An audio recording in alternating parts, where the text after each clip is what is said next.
Hello, everyone. So we're going to read a short story called A Rose for Emily, and this is written by an American author named William Faulkner. The story was first published in 1930, so this was long before your time, my friends.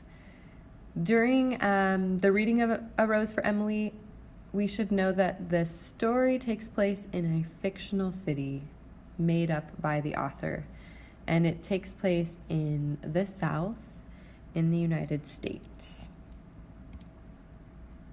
Some background before reading the story, things we should understand, is that this story takes place after the American Civil War.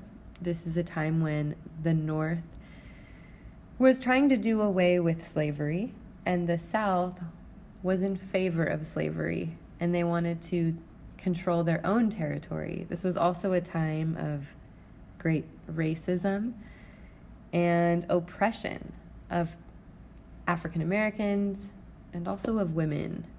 This was a time before women could vote. Women's suffrage took place in 1920 when the women were eventually given the right to vote.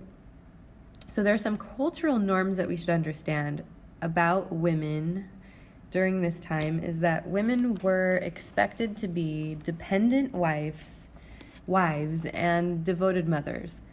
And so this was kind of their job, to be basically a good wife and to have food on the table and to have children and get married. So this was very normal, and if someone didn't at the time, they were looked down upon.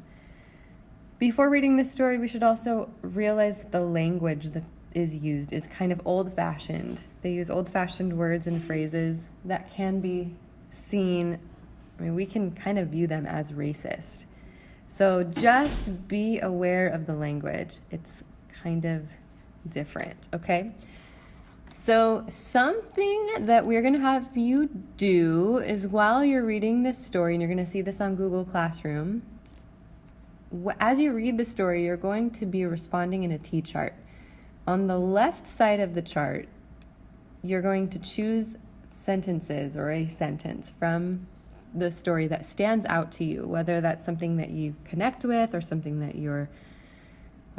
maybe you just like it.